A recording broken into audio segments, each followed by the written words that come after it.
The only light in the Command Operations Center was the cold blue glow of my terminal. On the main tactical display, a single audio channel crackled to life, a beacon of pure panic in the engineered calm of the room. It was his voice. "Cock, this is Nightfall Actual. We are blind. The system is locked down. They've cut us off." The transmission was choked with static and the distant sound of gunfire, a world of chaos bleeding through the speakers. A moment later, his voice returned, stripped of all its usual arrogance. "Echo, Sergeant Rostova, if you can hear me. I need the Chimera override. God help us, I need the code." My hand hovered over the cool glass of the biometric pad, my own reflection a mask of control in the screen. My heart was a steady, cold drum against my ribs. 12 hours earlier, that same heart had been hammering with a different emotion, a cold, familiar fury. We were in the mission briefing for Operation Nightfall. My commander, Thorn, a man who believed the only problems worth solving were the ones you could put a bullet in, stood before the squad. He moved with the swagger of a man who had never been proven wrong, outlining a direct action raid that was all brute force and bravado. When he got to my portion of the plan, the signals intelligence brief, he gestured dismissively. At the screen, at the careful, intricate work I had spent weeks preparing. "Intel suggests heavy electronic warfare capabilities," he announced, his tone dripping with condescension. "But speed and aggression will win the day. Rostova's digital infiltration plan is too slow, too delicate." He turned his gaze on me, and the entire room followed. It was the same look he gave me last month, when my network analysis prevented a training ambush, a success he'd dismissed as a lucky guess. I saw it on the internal ledger. Another debt of respect unpaid. He pointed a finger toward the door, his voice booming in the suddenly silent room. "We need warriors, not typists. Stand down, you're not part of this op—" The words hung in the air. A public branding. Humiliation washed over me, hot and sharp, but I refused to let it show. I met his dismissive stare, gave a single sharp nod, and gathered my datapad. As I walked out of that room with my head held high, the weight of every condescending comment, every overlooked success, settled not as shame, but as a cold, hard certainty. He had just made a catastrophic mistake. He saw my skills as a liability, a quiet weakness in his world of noise and fury. He had no idea he'd just sidelined the only person who built the digital lock, held the master key, and wrote the emergency protocol for the very trap he was about to walk into. To understand the reckoning that was coming, you have to understand the two battlefields I fought on. To understand Commander Thorn, you had to understand the world he built around himself. His squad, Nightfall, was a monument to his own image. Their days were a grueling ritual of physical dominance, a constant cycle of the firing range, the weight room, and brutal obstacle courses under a relentless sun. They communicated in grunts and sweat, their shared language one of pain and endurance. They were all physical specimens, carved from stone and grit, and in their world I was an anomaly. I was the ghost in their machine, the quiet girl behind the screen, and they never let me forget it. My call sign Echo wasn't a sign of respect, it was a label of dismissal. I was the faint, disembodied voice on the radio, a background hum, never a real presence. I remember one afternoon coming out of the server room after a 12-hour simulation, my eyes aching from the screen. Thorn's second-in-command, a master sergeant named Diaz who wore his contempt for my work like a badge of honor, was leading a cool-down session. He saw me and grinned, clapping a heavy hand on my shoulder that was meant to feel friendly, but was weighted with condescension. "Don't worry, Echo, we'll leave the door open for you," he said, loud enough for the others to hear the joke. "Just try to keep up on the radio." They all chuckled. On my internal ledger, I filed the moment away with a dozen others just like it. The time my threat analysis was ignored, the time they forgot to include me in a debrief for an op my intelligence made possible. To them, strength was something you could see, something you could measure in muscle and gunpowder. My strength was invisible, and therefore, it was imaginary. But then there was my other world. This world existed behind a single, unmarked metal door that required a palm scan and a 7-digit PIN to open. Inside, there was no mud, no shouting, no smell of sweat, only the sterile quiet of a sensitive compartmented information facility, or SIF. It was a silent, refrigerated box where the real wars were being fought.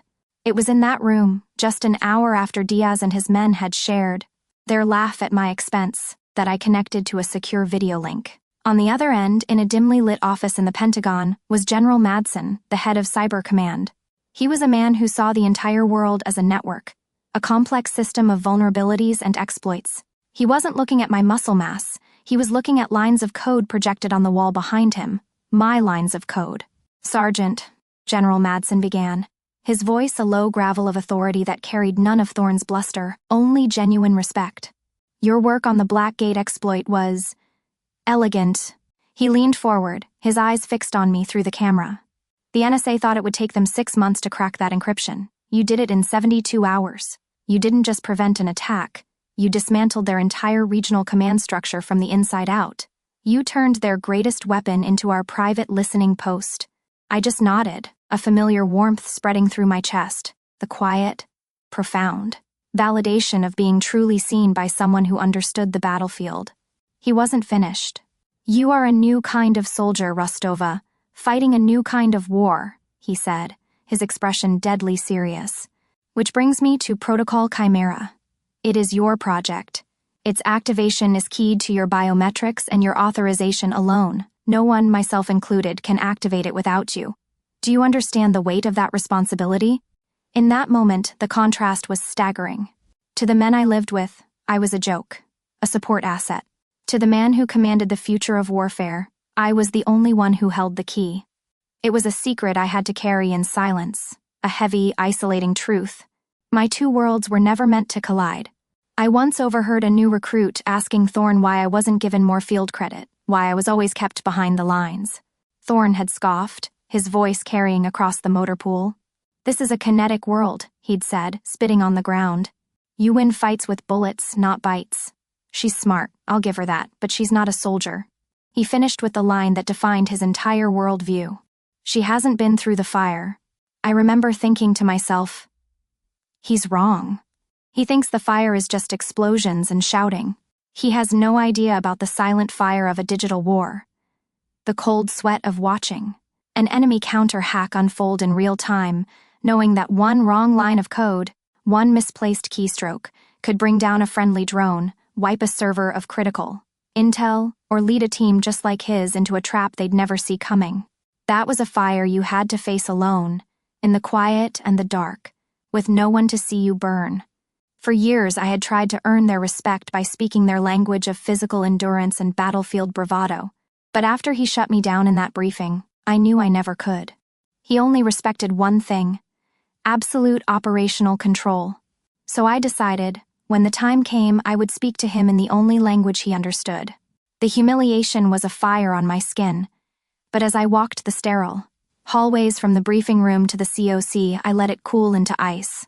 There was no time for anger, no room for hurt. Thorne had made a decision based on his emotions, on his ego. I would make my next decision based on protocol. My goal wasn't revenge, it was mission integrity. I sat down at my terminal, the low hum of the servers a familiar comfort, and opened a secure file. Its name was simple, almost elegant: Protocol Chimera. It was the last resort I had designed, a deep-level network override capable of seizing control of hostile infrastructure. It was a weapon to be used only in the face of absolute catastrophe, and Thorne was now flying directly towards one. I still had a duty.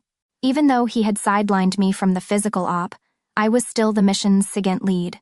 I initiated a Level 3 diagnostic on the target's network, a deep scan that was entirely within my operational parameters.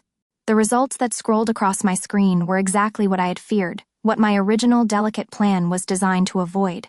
The enemy network wasn't just fortified, it was a trap. It was a digital honeypot, an electronic Venus flytrap designed to lure an aggressive force inside, and then sever them from the outside world completely. Thorne's plan, built on speed and a single point of entry, was the perfect bait.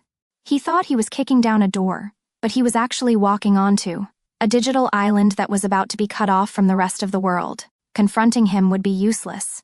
He would see it as emotional, as insubordination from the typist he'd just dismissed. So, I followed the rules of the system that was larger than him, a system built on facts, not feelings. I drafted a formal, encrypted report.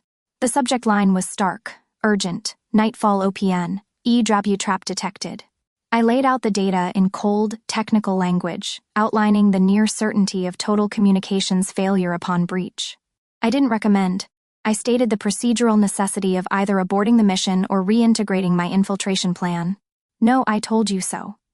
No hint of frustration, just the facts, laid out like an autopsy of a mission that hadn't even begun. I sent it up the chain of command, flagging it directly to General Madsen's office. A few seconds later, a single automated reply appeared in my inbox, received and logged. That was all I needed. I had done my duty. The system was now officially aware of the risk.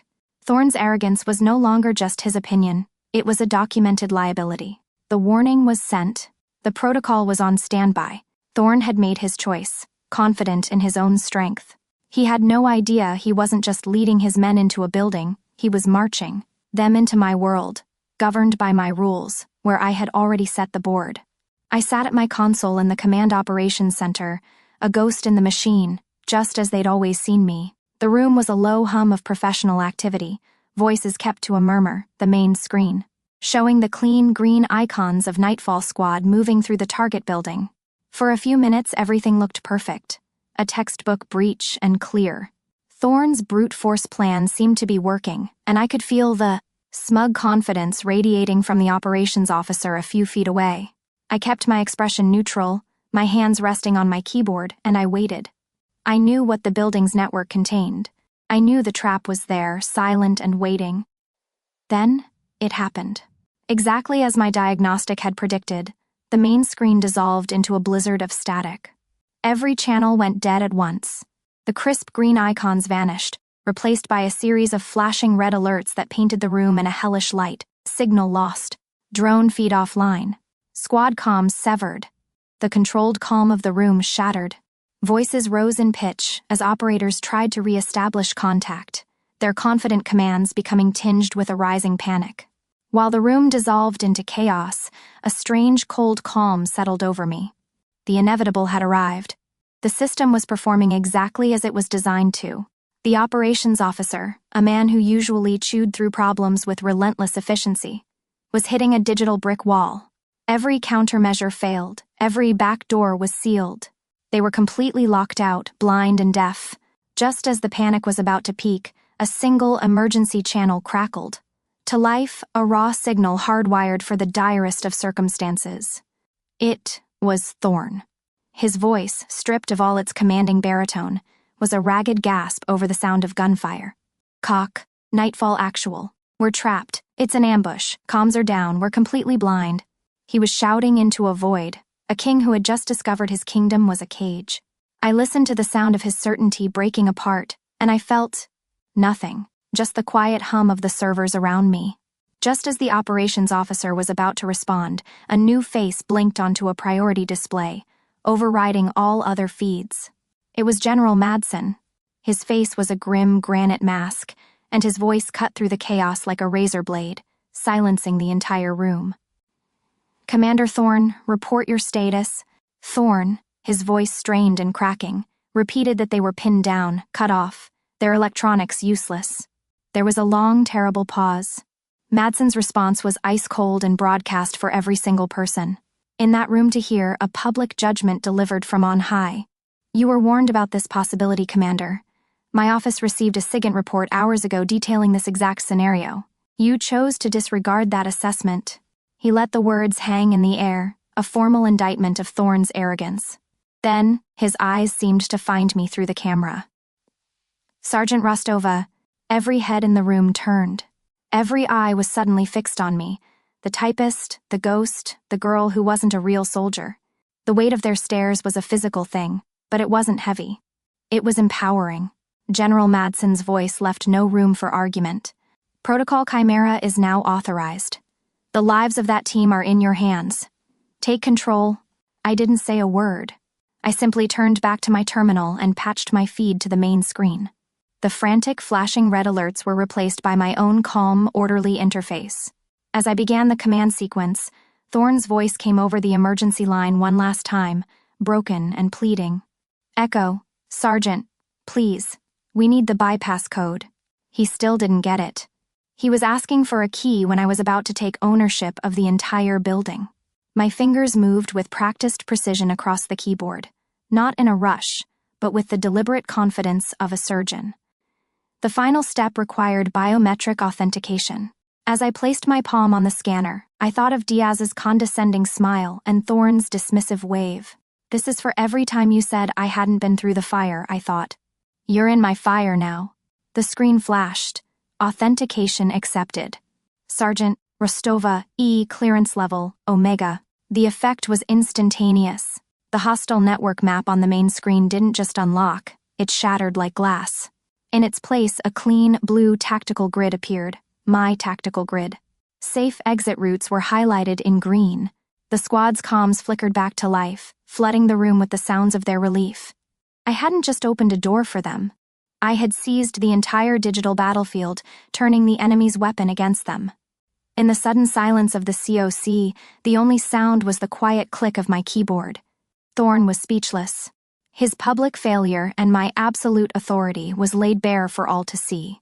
He spent a year teaching me that in his world, he gave the orders. In the end, it took just 5 seconds and 1 biometric scan for him to learn that in my world, I was the command. The debriefing for Operation Nightfall was held in a room that felt like it had all the oxygen sucked out of it. We all sat at a polished table under harsh fluorescent lights, the silence thicker than any combat zone I had ever monitored. Commander Thorne stood at a rigid, formal attention, his eyes fixed on a point on the far wall, refusing to look at anyone, especially not me. He looked smaller somehow, hollowed out, a man whose entire foundation had been publicly shattered.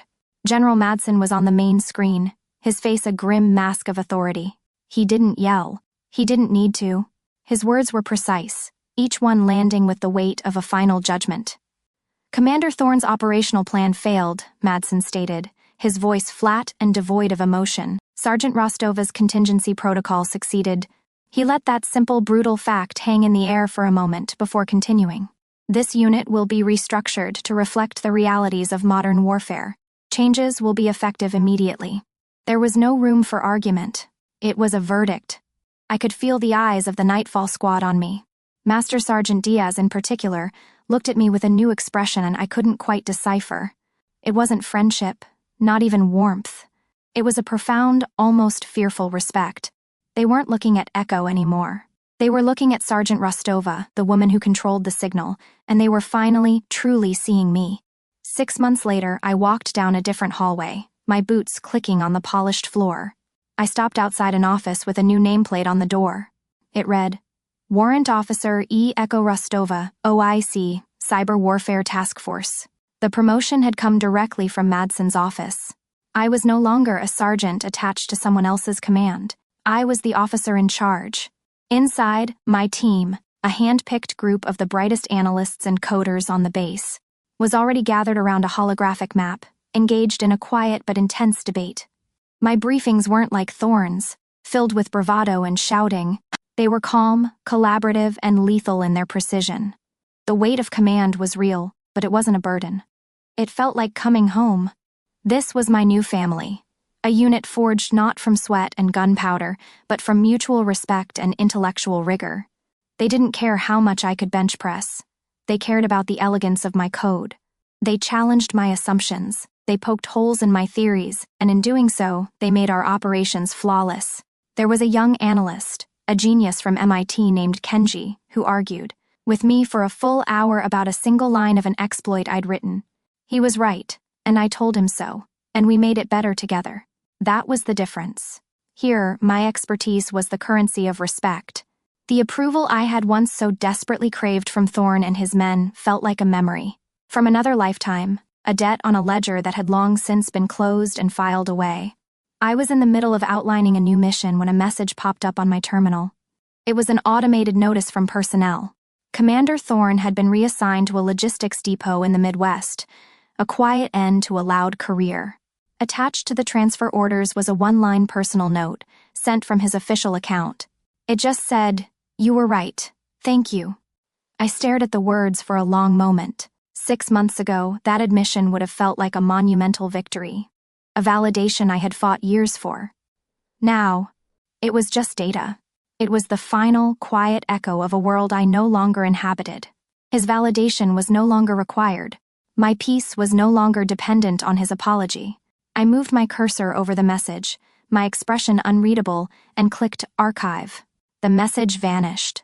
I turned back to the holographic map where Kenji and the others were, waiting, and pointed to a key vulnerability in our target's network.